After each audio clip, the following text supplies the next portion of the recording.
வணக்கம் ஃப்ரெண்ட்ஸ். இன்றைக்கி நம்ம கத்திரிக்காய் பூசணிக்காய் காரக்குழம்பு தான் பண்ண போகிறோம். இப்போ நான் புளி கரைச்சி முதல்ல எல்லாம் புளி தண்ணி ரெடி பண்ணிக்கலாம். பாருங்க, நல்லா ஒரு எலுமிச்சம்பழம் அளவுக்கு புளி எடுத்து ஊற வச்சுட்டு அதை நல்லா கரைச்சிக்கிறேன்.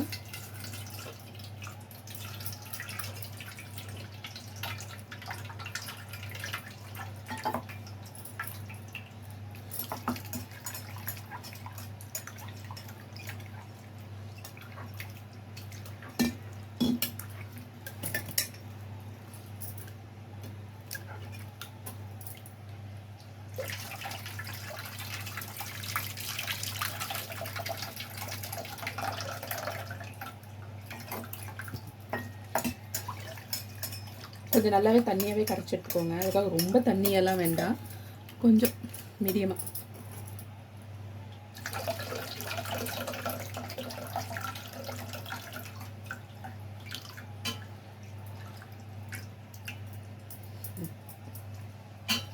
புளி கரைச்சாச்சு. இப்போ இதில் தக்காளியும் போட்டு நம்ம கரைச்சி எடுத்துக்கலாம். தக்காளி அலசி கட் பண்ணி வச்சுருக்கேன்.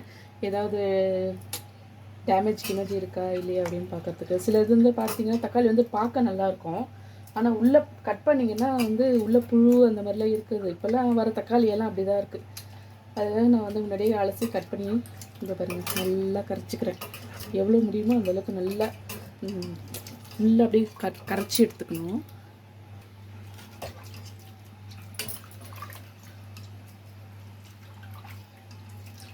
புளி நல்லா கரைச்சாச்சு.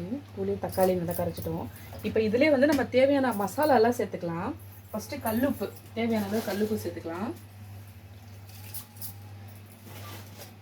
இது கூட கொஞ்சோண்டு மஞ்சள் தூள்,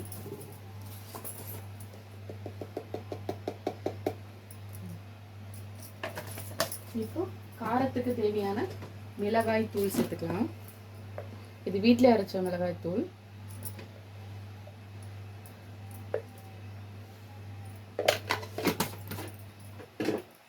இப்போ இதையும் நல்லா மிக்ஸ் பண்ணிக்கலாம். கொஞ்சம் தண்ணி ஊற்றிக்கிறேங்க.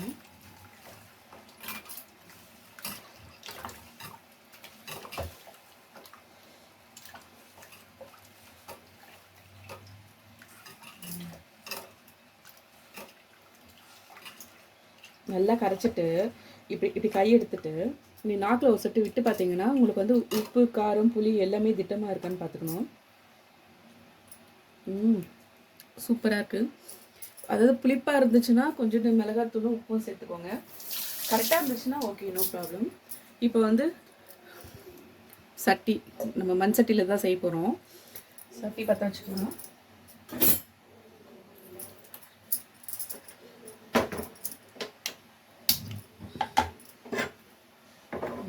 சட்டி சூடு ஏறட்டும். சட்டி சூடு ஏறிச்சு. நம்ம நல்லெண்ணெய் சேர்த்துக்கலாம்.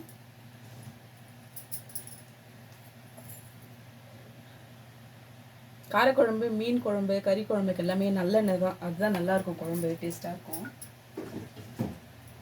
இப்போ இது கூட எண்ணெய் நல்லா காய்ச்சதும் தாளிச்சிடலாம். பார்த்தீங்களா, நல்லா பபிள்ஸ் வருது, எண்ணெய் நல்லா காஞ்சிருச்சு. இப்போ கடுகு சேர்த்துக்கலாம். கடுகு, ஜீரகம்,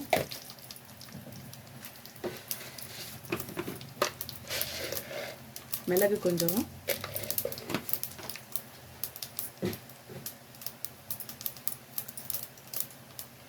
கடுகு நல்லா பொரிஞ்சதும் பூண்டு, நசுக்கி வச்ச பூண்டு. இதுக்கு ஒரே ஒரு வெங்காயம் தான், பெரிய வெங்காயமாக பார்த்து நல்லா பொடியாக நறுக்கி வச்சுருக்கேன், அது சேர்த்துக்கலாம்.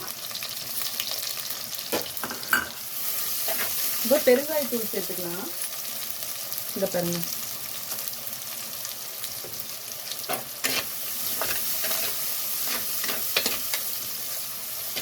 நல்லா வதங்கட்டும்.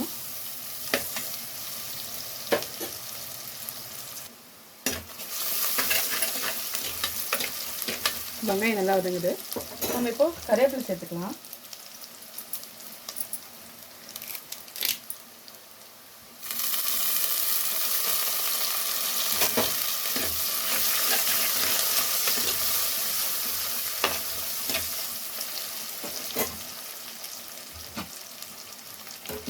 இப்போ வெங்காயம் வதங்குது பார்த்தீங்கன்னா, நம்ம வந்து தக்காளி வந்து புளி தண்ணியோட கரைச்சிட்டோம். அதனால நம்ம காயெல்லாம் என்ன போடுறோமோ சேர்த்துக்கலாம். நான் கத்திரிக்காய் பூசணிக்காய் மட்டும்தான் போட போகிறேன். இப்போ வந்து கத்திரிக்காய் போட்டுக்கிறேன் ஃபஸ்ட்டு. நீங்கள் உருளைக்கிழங்கு கூட சேர்த்திங்கன்னா இன்னும் நல்லாயிருக்கும், குழம்பு டேஸ்ட்டாக இருக்கும். நான் வந்து கத்திரிக்காய் பூசணிக்காய் மட்டும்தான் போட போகிறேன். இப்போ வந்து கத்திரிக்காய் தான் போடுறேன். பூசணிக்காய் வந்து லாஸ்ட்டாக தான் போட போகிறேன். ஏன்னா முதல்லே போட்டோம்னா குழஞ்சிடும். லாஸ்ட்டாக நல்லா கொதிக்கும் போது அந்த பூசணிக்காய் போட்டு நல்லா கொதிக்க வச்சு குழம்பு நிறுத்தலாம். அப்போ நல்லாயிருக்கும். நல்லா வெங்காயத்தோட இந்த கத்திரிக்காயை நல்லா வதங்கட்டும். பாருங்க,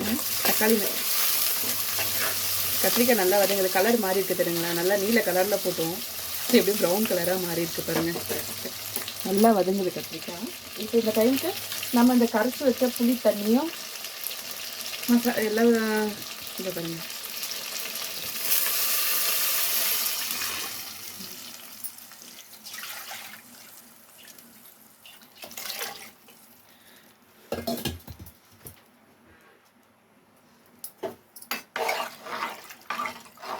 இப்போ இது வந்து நல்லா கொதிக்கணும். அவ்வளோதான், எல்லாமே வந்து அப்படியே ரெடி பண்ணியாச்சு.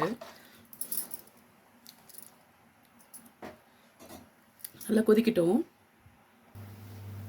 நல்லா கொதிக்க ஆரம்பிச்சிருக்கு பாருங்க.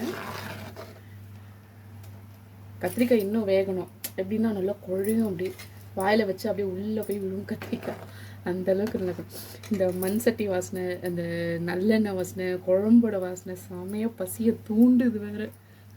அவ்வளோ சூப்பராக இருக்குது. கொதிக்கும் போது நல்லா வாசனையாக இருக்குது. நீங்களும் டைம் கிடைக்கும்போது இந்த மாதிரி மண் சட்டியில் சமைச்சு பழகுங்க. மண் சட்டியில் சமைக்கும் போது அதோட வாசனை வந்து சாதாரண சில்வர் பாத்திரத்தில் சமைக்கிறதோட இதில் வந்து வாசனை வந்து நல்லா, எப்படி சொல்கிறது, சூப்பராக இருக்குது. டேஸ்ட்டும் நானும் நிறைய இது தானே சமைக்கிறேன், டேஸ்ட்டாகவும் இருக்கும். நல்லா கொதிக்குது, நல்லா சுண்டணும் தண்ணி. அப்போ தான் வந்து இந்த குழம்பு வந்து கொஞ்சம் இப்போ தண்ணியாக இருக்குது பார்த்தீங்களா, இது வந்து நல்லா கொஞ்சம் கட்டியாகணும். கட்டியாகிடுச்சுன்னா குழம்பு நல்லா டேஸ்ட்டாக இருக்கும். காரக்குழம்பு பொறுத்த வரைக்கும் வந்து இந்த காயெல்லாம் வந்து புளி தண்ணியில் நல்லா வேகணும். நல்லா தண்ணியெல்லாம் சுண்டி நல்லா வேகணும். அப்போ தான் வந்து நல்லா டேஸ்ட்டாகவும் இருக்கும். கொதிக்கட்டும், நல்லா கொதிக்கட்டும். இன்னும் பாதியை சுண்டுற அளவுக்கு கொதிக்கட்டும். நல்லா கொதிக்குது. இப்போ வந்து நம்ம வந்து பூசணிக்காய் ஆட் பண்ணிக்கலாம். இது வந்து நாட்டு பூசணிக்காய் தாங்க, மஞ்சள் பூசணிக்காய் இருக்குது பார்த்தீங்களா, அதுதான் இது. எவ்வளோ வெள்ளையாக இருக்குது பாருங்கள். ஆக்சுவலாக இது வந்து சீசன் கிடையாது, சீசன் இல்லாமல் காய்ச்சதுனால இவ்வளோ வெள்ளையாக இருக்குது. இந்த பாருங்க, ஒரே பெத்தை தான் எடுத்திருக்கேன் பூசணிக்காய். இப்போ இது நல்லா கொதிக்குது. இப்போ நம்ம வந்து லாஸ்ட்டாக அப்பளம் ஆட் பண்ணிக்கலாம். அப்பளம் வந்து எப்படின்னா, இது பாருங்க, இது வந்து இந்த அப்பளம்லாம் செய்கிறாங்க பார்த்தீங்களா, அவங்கக்கிட்ட சொல்லி வாங்கினது. இது வந்து எப்படின்னா நல்ல திக்னஸாக இருக்கும், தடியாக இருக்கும். இது வந்து இது பாருங்கள், நம்ம கடையில் வாங்குகிறோம்ல அந்த அப்பளம் இது. இது வந்து எப்படின்னா மெலிசாக இருக்கும், நம்ம பொரிச்சிட்டு ரைஸ்க்கெல்லாம் கடிச்சு சாப்பிடல அந்த அப்பளம் இது. இது வந்து நல்லா தடியாக இருக்குது பாருங்கள், எந்த அளவுக்கு திக்னஸ் இருக்குது பாருங்கள், தெரியுதுங்களா? இது வந்து பேப்பர் மாதிரி இருக்குது பாருங்க, இது ஒரு பேப்பர் மாதிரி இருக்கா. இது வந்து எவ்வளோ தடியாக இருக்க பாருங்க. இது வந்து பொரிக்காமல் அப்படியே காரக்குழம்புல போட்டு அந்த வேகுது பார்த்தீங்களா, அதுலேயே அப்படியே வேகணும். அப்போ தான் வந்து நல்லா டேஸ்ட்டாக இருக்கும். எந்த அளவுக்கு டேஸ்ட்டாக இருக்குன்னா, நம்ம எறா எப்படி இருக்கும் அந்த மாதிரி இருக்கும். நீங்கள் முழுசாகவும் போடலாம், இல்லை சின்ன சின்ன பீஸாக இப்படி உடச்சும் போடலாம். கலக்கக்கூடாது, கலந்தால் உடஞ்சிரும். அது அப்படியே கொதிக்கட்டும். உள்ளே அப்படி அமைக்க மட்டும் விட்டுருங்க. பூசணிக்காயும் போட்டிருக்கேன், அப்பளமும் போட்டிருக்கேன்.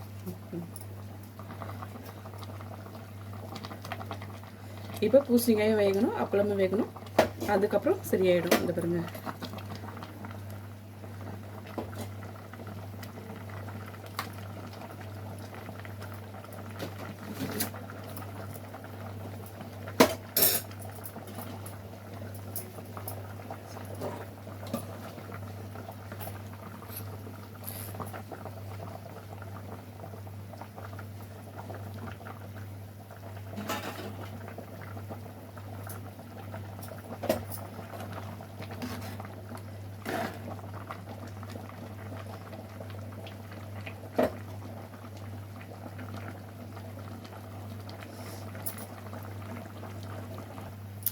கொஞ்ச நேரம் அப்படியே மேலே மூடி வைப்போம்.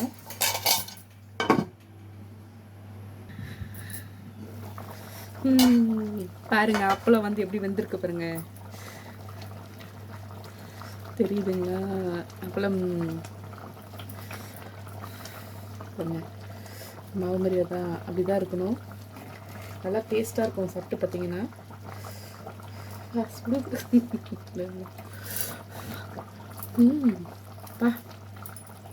ஆம்லெட் மாதிரி இருக்கு. நல்லா அந்த புளிப்பு குழம்போட சுவை, இந்த அப்பளத்தோட ஃப்ளேவர், இந்த மண் வாசனை செம்மையாக இருக்குங்க. பாருங்க பூசணிக்காய்,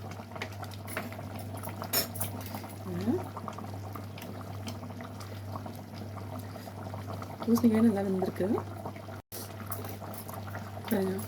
அப்பளம் பூசணிக்காய் எல்லாம் நல்லா வந்திருக்கு. குழம்பு வந்து நல்லா திக்னஸ் ஆகிடுச்சு பாருங்க. எவ்வளோ தண்ணியாக இருந்தது இப்போ பாருங்க இவ்வளோ கெட்டியாக இருக்குது பாருங்க, தெரியுதுங்களா? இந்த டைம் கொஞ்சம் டேஸ்ட் பண்ணி பாருங்கள், உப்பு காரம் எல்லாம் திட்டமாக இருக்கான்னு பார்த்துக்கோங்க. இப்போ லாஸ்ட்டு நான் வந்து கொஞ்சோண்டு மிளகு ஜீரகத்தூள் போடுவேன். அது எப்படி இருக்கும்னா நல்லா சுக்கு குழம்பு மாதிரி இருக்கும், நல்லா வாசனையாக டேஸ்ட்டாக இருக்கும். இது வந்து ஒன்றுமே இல்லைங்க, வெறும் மிளகு ஜீரகம் ரெண்டுமே சம அளவு எடுத்து அரைச்சி வச்சுருக்கேன். ஆக்சுவலாக நான் ஏன் காரக்குழம்புல அப்பளம் போடுறேன் அப்படின்னா, என் பையன் வந்து காரக்குழம்பு சாப்பிட மாட்டான். இதே அப்பளம் போட்டு வச்சோம்னா அந்த அப்பளத்துக்கொசரமே வந்து இந்த காரக்குழம்பு சாப்பிடுவான்.